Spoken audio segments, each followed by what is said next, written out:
Hello. तर last टाईमच्या व्हिडिओमध्ये ना मी तुम्हाला सांगितलं होतं ना, लाडूना थोडा फिवरच आहे. घरी काय औषध देऊन पाहिले पण ते काही कमीच झालं नाही. त्यानंतर ना फायनली आम्ही तिला डॉक्टरकडे घेऊन गेलो. तिथे घेऊन गेल्यावरती ना लाडू इतकी रडते ना, डॉक्टरला पाहून काहीतरी समजवलं ना तरी तर ते काही गप्पच शांतच होत नाही.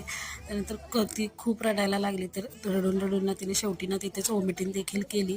तिला किती समजवलं तरी ती ऐकत नाही. ते खूप गोंधळ देखील घालते.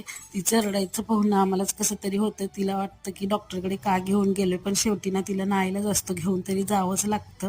त्यानंतर ना बघा तिथं थोडं बाहेर आलो तर कशी वेकअप देखील झाली. त्यानंतर ना तिथूनच औषध वगैरे घेतलं लाडूसाठी. त्यानंतर ना घरी येऊन ना तिला स्टीम देखील द्यायची होती. ती मात्र ना ती आनंदाने घेतली. तिथे मात्र घेतली. त्यानंतर ना रात्री औषध दिलं पण तरी पण तिचा ताप काही कमी झालाच नाही. सकाळी उठून थोडी स्टीम देखील दिली तरी पण ना खूप कोमेजून गेली होती. मला बघूनच कसं तरी वाटत होतं.